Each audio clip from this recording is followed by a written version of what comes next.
Ciro Gomes, muito obrigado por ter aceito o meu convite. Acabou a campanha, começa uma nova fase do Brasil, né? Você que já tem tanta experiência, foi deputado estadual, deputado federal, prefeito, governador, ministro 2 vezes, 3 campanhas presidenciais. Essa foi a campanha mais insólita que você participou? Foi, sem dúvida nenhuma, a campanha mais estranha pelo resultado. A minha geração acostumou-se a ver a democracia evoluir sempre, a nossa geração, né? Então, desta feita, aparentemente, o Brasil resolveu dar um gigantesco passo para trás, e um passo para trás na direção de um grande ponto de interrogação. Então, você falou da experiência. Normalmente, as nações escolhem para dirigi-las os mais experientes. Nós escolhemos uma pessoa que nunca administrou nenhum pequeno negócio particular. E demora para dominar a máquina pública, né?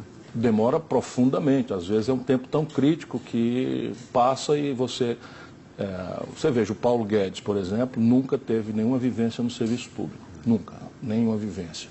Em 9 dias, eu estava contando agora, declarações absolutamente ociosas, desnecessárias, que não estão... Às vezes você tem momentos que você dá declarações no meio de um contexto em que você está afirmando um conjunto de estratégias ou de valores e tal, mas não, abrimos 3 gravíssimos conflitos potenciais por nada. Um conflito desnecessário com o Mercosul, uma declaração boba, um conflito desnecessário, o Brasil tomou um editorial do jornal informal do governo chinês, que é nada mais nada menos do que, são nada mais nada menos do que o primeiro e o terceiro parceiros comerciais do Brasil, e uma declaração boba de transferência da capital da Embaixada Brasileira de Tel Aviv para Jerusalém, nos leva para dentro de um contexto onde o Brasil nunca teve problema. Né? A Assembleia das Nações Unidas, que homologou o Estado de Israel, foi presidida por um brasileiro, Oswaldo Aranha, e os árabes... Agora está me parecendo que o Bolsonaro sabe voltar para trás também, né? Assim, eu tenho uma atitude diferente de uma certa oposição que nós nos acostumamos nos últimos anos no Brasil. Eu acho que os rituais da democracia têm um valor muito grande. Portanto, se eu pedir ao povo, né, o privilégio, a honra de servir ao Brasil como seu presidente, e o povo a quem eu pedi que me elegesse, elegeu outro, o que me cabe é aplaudir, é reconhecer, é desejar boa sorte. Porque aliás, você fez isso. Eu fiz isso. Eu fiz isso muito chocado com o que o candidato do PT fez, né, que fez uma declaração formal, não desejou boa sorte, não cumprimentou. Isso tudo é muito ruim para o ritual democrático. Agora, e o PT nunca mais? Se eu puder, eu não quero mais fazer campanha com o PT. Isso é uma coisa prática, porque se nós olharmos, Roberto, o PT tem feito um mal muito grande ao Brasil. Nem digo que seja voluntário, mas deu-se uma situação em que eles não conseguem conviver com essa situação e estão subordinando o interesse nacional, a história do Brasil, o destino do nosso povo, a um conjunto de fraudes, um conjunto de escolhas absolutamente assustadoras. Não existiria essa crise sem o absoluto equívoco que foi a escolha da Dilma. Uma pessoa que, a despeito de ser honrada, não tem nenhuma vivência do serviço público, não conhecia o ramo político e tal, e que se deixou impedir, não conseguindo somar 1/3 dos deputados, numa Câmara que até à venda estava, conforme a trágica notícia que nós tivemos. E você acha que o impeachment trouxe um trauma? Um trauma gravíssimo, porque você romper um mandato sem uma clareza de cometimento de crime, de responsabilidade, pode sim ser chamado de golpe de Estado. Agora, o grande problema, de novo, as escolhas do PT. Nós fomos todos à rua excitar o povo brasileiro denunciando um golpe, no dia seguinte eles estavam confraternizando com os autores do golpe, lá como cá. Então, assim, as pessoas, por que não apoiou? Porque não é possível mais. Não aprenderam absolutamente nada. Nessa eleição eles estavam com o Renan Calheiros, estavam com o Eunício Oliveira. Você deve ter refletido muito para não tomar, né? Porque podia ficar uma coisa de omissão também. Aliás, muita gente disse isso. Bastante, assim. É evidente que quem agride muito, falando de omissão, é o petista, que não percebeu, não quis perceber, e informado é que nem o bolsominion. Fanático, relativiza tudo e tal. Mas todo o itinerário do PT nesse momento é o que produziu o Bolsonaro. É um itinerário de fraude. E eu usei essa palavra muitas vezes para denunciar. Até as pedras do caminho sabiam que o Lula não podia ser candidato, porque a lei da ficha limpa é flagrantemente clara, não admite dúvida, nem interpretação relativizada. Não existe isso, é uma lei que o Lula botou em vigor. Não é? Aí frauda, explorando um benefício, depois o Haddad, que não é advogado do Lula, todo mundo sabe que ele não é advogado do Lula, usa uma franquia da lei, ou seja, frauda a lei, para estar toda segunda-feira consultando. Ou seja, que tipo de presidente sairia de uma dinâmica como essa? E tudo isso eu falei antes. E eu estava dizendo antes para dizer que não contassem mais comigo para aperfeiçoar uma fraude daquela natureza. Agora, em que momento da campanha você sentiu que o Bolsonaro ia ou podia ganhar? Eu imaginava que nós começaríamos a demonstrar o grande vazio de propostas, de experiência dele, ali quando começassem os debates. E assim foi muito flagrante, ele foi ao primeiro debate. E no primeiro debate tocou a mim, né, fazer um conjunto de perguntas. Eu fiz uma pergunta sobre essa coisa da inadimplência generalizada, que bota 63 milhões de brasileiros no SPC, e ele deu o queixo para bater de uma forma muito clara. Ciro, isso é um milagre, isso aí o PIB brasileiro dá 10 PIB brasileiro, ou seja, nunca parou para estudar, isso não é a vocação dele.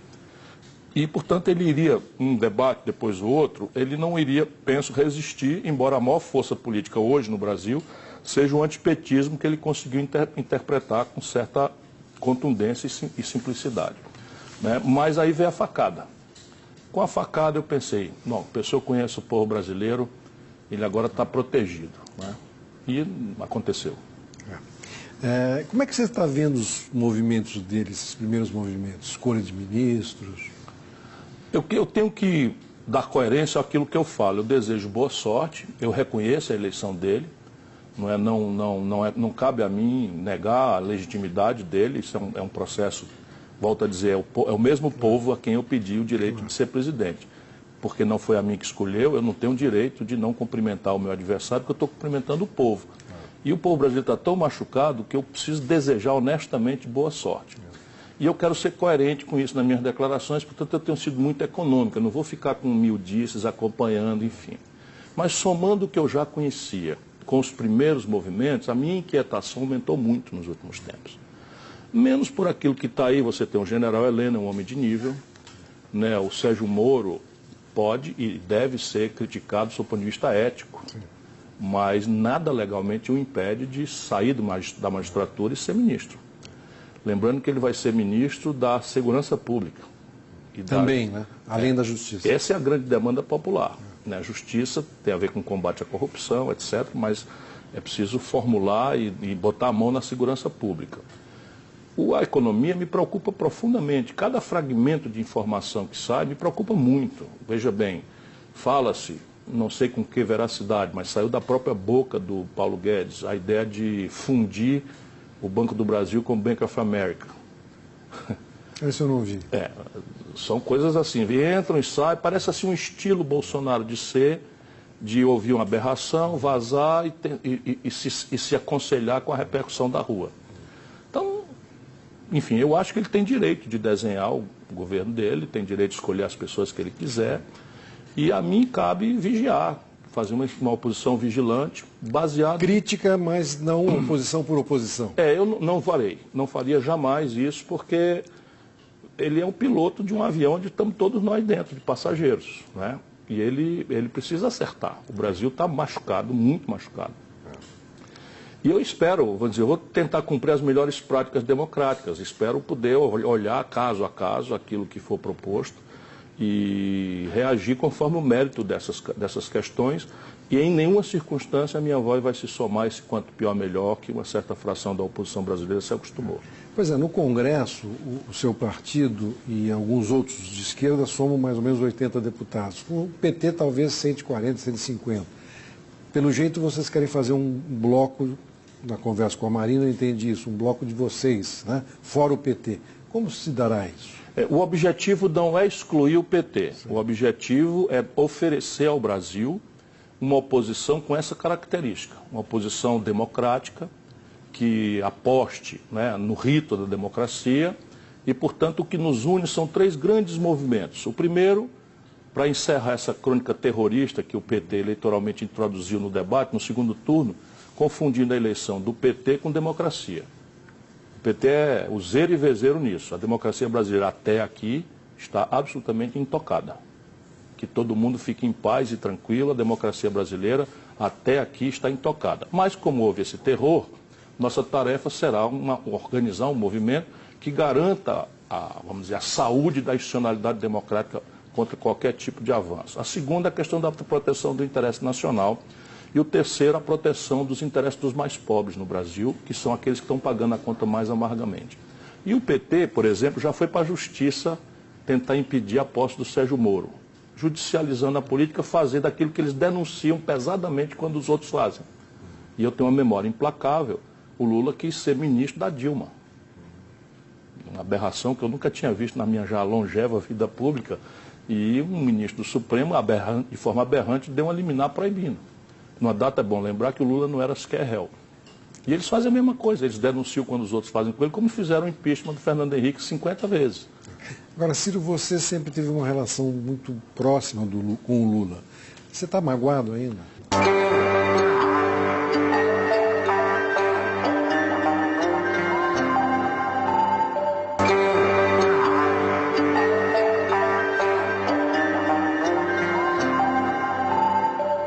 Ciro, você sempre teve uma relação muito próxima com o Lula. Você está magoado ainda? A mágoa não é sentimento que caiba na política, né? Eu estou decidido a enfrentar. Estou decidido a enfrentar porque enquanto eles obrigavam a todo mundo progressista a uma dicotomia, eles ou nós, eu tenho que ter humildade porque eu não pertenço a nós e não a eles, né? Então não sempre foi de meu agrado. Só aceitei ser ministro no primeiro governo do Lula. Todas as contradições que eu vi, eu denunciei, me afastei, mas eram nós ou eles. E a gente na política é também aquilo que nega. Agora não tem mais cabimento, nenhum cabimento. O que o Lula tem feito ao Brasil é um preço que o país não aguenta mais pagar. O que você mais aprendeu nesses 30 anos de política em relação ao ser humano? O ser humano a humanidade é vária, dizia meu pai. E eu que recebi essa preciosa lição, aprendi na parte. A política revela os extremos da alma humana, não é? A extrema vileza, que é vamos dizer, mais conhecida do nosso povo, e a extrema nobreza, que nem sempre tem o devido destaque. Cabe a quem consegue passar a vida sendo respeitado, como eu tenho esse privilégio, são quase 39 anos de vida, nunca respondi por nenhum mal feito, onde eu ando no Brasil sou acatado, respeitado, cabe se fazer acompanhar ou procurar acompanhar essa extrema nobreza e repudiar a extrema vileza, mesmo em momentos em que a extrema vileza manda, né? Como aconteceu recentemente no país. O Brasil buscou uma saída conservadora, né? Conservadora no sentido que não é um governo, talvez, possa ser até progressista no sentido de mudança, mas não no sentido social, como você diz, né? Por que você acha que o povo tomou essa decisão? A força dominante é fragmentária e só se coesionou por ódio. É o antipetismo. Você acha que o antipetismo foi o... Essa é a explicação para esse alho, bugalho, gato, sapato, galinha, cachorro, tudo junto, não é? Que forma essa esmagadora maioria, não é? Uma maioria em que em São Paulo, a terra do Haddad, foi 68-32. Isso não dá para a gente chamar 68% da população de fascista. Eu me recuso terminantemente, pelo contrário, eu tenho me posto humildemente a tentar entender isso. E aí você tem várias questões, por exemplo, a moral popular. A moral popular é diferente da moral dos setores ilustrados da sociedade, que temos o privilégio do iluminista, né, de conhecer as experiências de mistura de religião com política e tal. Mas a moral popular fica muito chocada com os costumes, você está dizendo. Não sei nem os costumes, porque o nosso povo é muito tolerante. Mas daí você, a explorar essa tolerância generosa que o nosso povo tem, com políticas públicas para afirmar um identitarismo de minorias que são mais próximas do pensamento progressista, é falta de respeito. Aí o Bolsonaro inventa, é uma mentira, uma cédula de R$3, que se tentou implantar um kit gay nas escolas. O nosso povo está nem aí para os homossexuais, nosso povo convive numa boa, em todo canto. Mas, de repente, eu vou transformar isso numa política pública, e de forma despudorada. Aí a lei diz que a propriedade é uma coisa protegida pela lei, pela Constituição, etc. e de repente os amigos do Lula, do MST, se autorizam a invadir as coisas e a lei não funciona e tal. E vão se acumulando essas contradições, não é? E a economia. A grande repulsa hoje é que a Dilma construiu essa, que é a maior crise da história brasileira. E ela não vai engolir só a Dilma e o Temer, que já foram engolidos, ela engolirá o Bolsonaro. Porque trata-se de um problema muito concreto, muito grave, são números que não serão resolvidos a golpe de frase feita, muito menos de concepções exóticas, copiadas de manuais mofados de Chicago, que o meu amigo Paulo Guedes parou de ler desde os anos 80.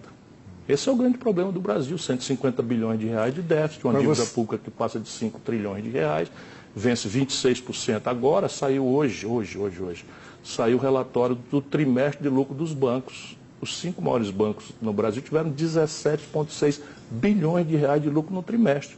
Comércio quebrando, 220 mil lojas fecharam no Brasil, a indústria agonizante, 13 mil indústrias fecharam nos últimos 3 anos no Brasil, a sociedade brasileira desempregada à conta de milhões de pessoas, 13 milhões e 700 mil pessoas, 63 milhões com nome sujo no SPC e os bancos com esse lucro exorbitante. Então você acha que essa lua de mel tem tempo para acabar?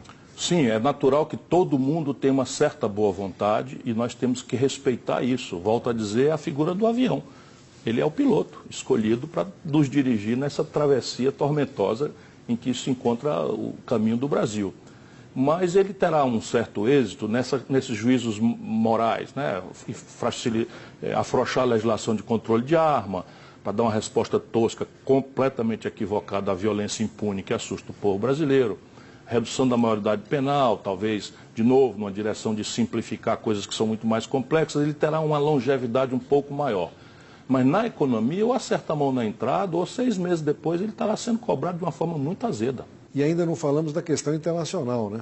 Se a China, não é, resolve transformar aquela ameaça do editorial num gesto prático, que para eles é um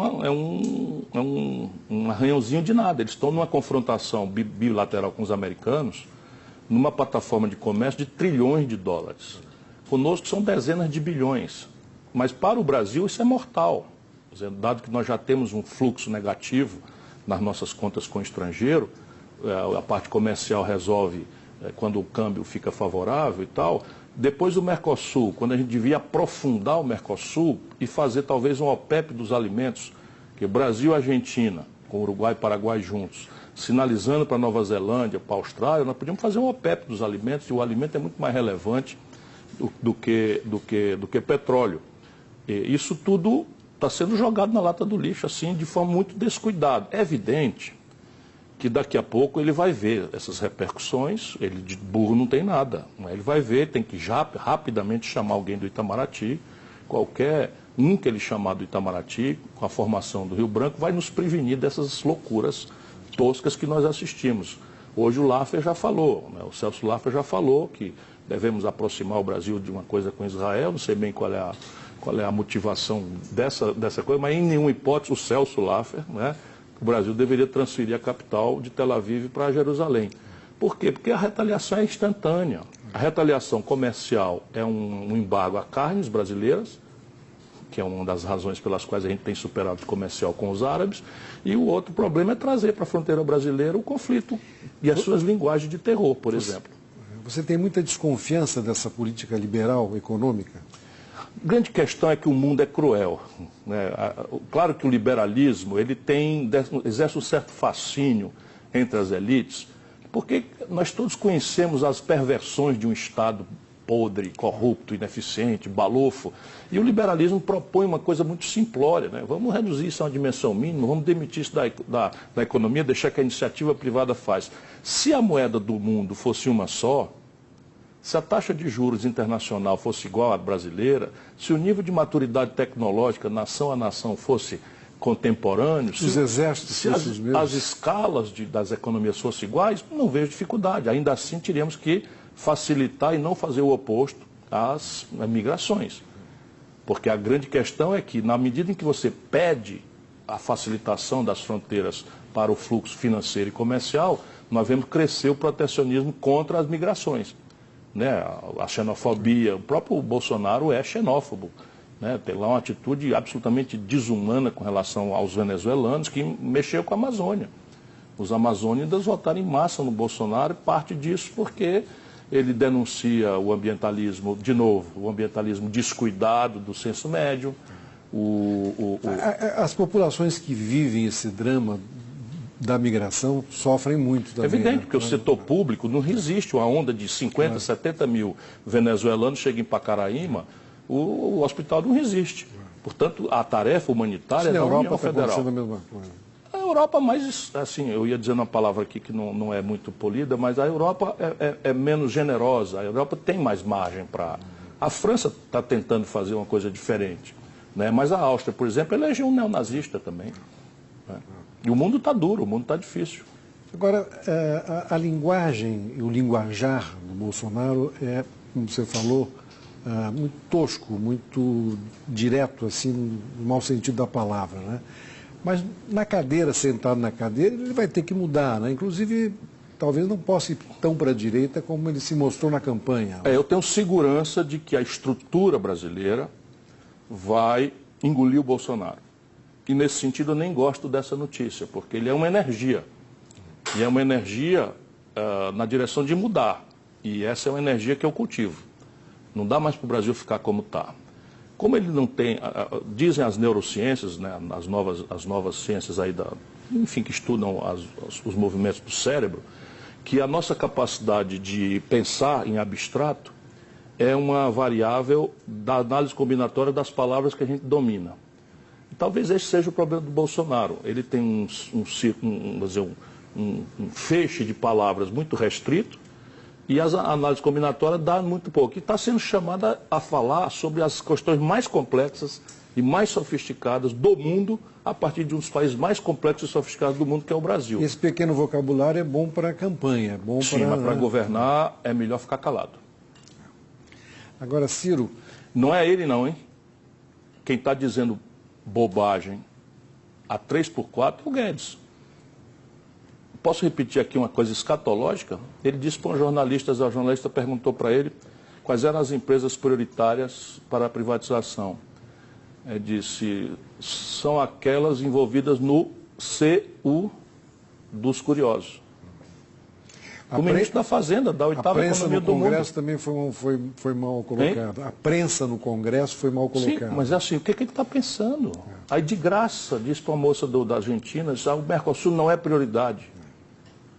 Agora, Ciro, você também tem de frases, às vezes... Não, eu não estou me arrependendo de frases. A questão é o seguinte, a que serviço, a que proposta, a que propósito essa frase se dá?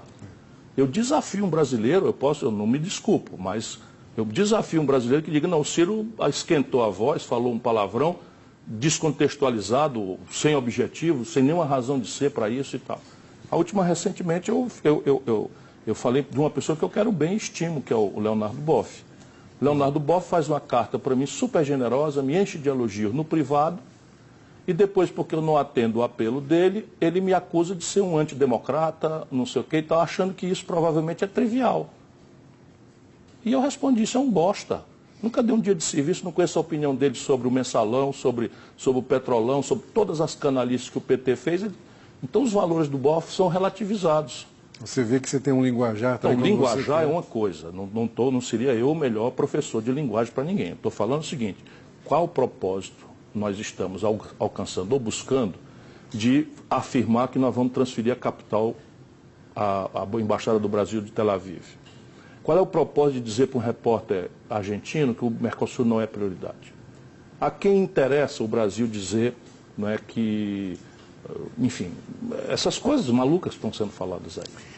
O Lula e o Mitterrand competiram 3 vezes e ganharam na 4ª. 22 está longe, mas você vai andar pelo Brasil. Com a experiência que eu tenho, o que eu posso prometer, e isso eu prometo ao povo brasileiro, é que eu vou seguir lutando com a mesma energia. Não vai se aposentar? Não, vou seguir lutando com a mesma energia. Eu disse porque eu disse assim, e muito mais porque eu não acreditava. Eu disse, se o Bolsonaro ganhar a eleição, eu vou cumprimentá-lo, desejar boa sorte e saio da política. E vai chorar? Chorar, Chorou? chorar eu chorei. Chorar eu chorei. Menos por mim e mais por aquilo que eu vi mesmo acontecer, os riscos que o país está passando, né? Isso tudo me machuca muito. Eu estou com muita apreensão. Não essa fascistoide que quer negar legitimidade a ele, mas porque o problema do Brasil é muito grave. E infelizmente nós estamos aí armados, e eu vou tentar desarmar isso, em que o presidente é eleito, no dia seguinte a oposição quer destruir.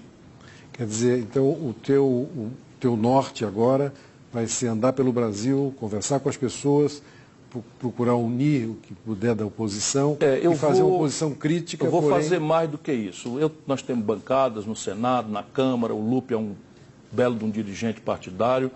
A minha tarefa mais empolgante vai ser mexer com a juventude, que veio em massa na minha direção e veio procurando uma referência. E isso talvez seja o meu legado. Nem todos os brasileiros que quiseram foram presidentes da República. E eu não estaria em má companhia, não. O Covas não foi, o Brizola não foi, o Rui Barbosa não foi. É destino. É destino. Não é? E alguns que foram presidente, talvez eu não quisesse o seu destino. O Lula está na cadeia, a Dilma no ostracismo, perdeu a eleição para o Senado, o Collor passou pelo que passou. Enfim, eu quero muito ser presidente do Brasil, mas eu não faço disso meu propósito de vida, não. Eu hoje estou entusiasmado em organizar o movimento. Muito obrigado, Ciro. Obrigado a você. Obrigado.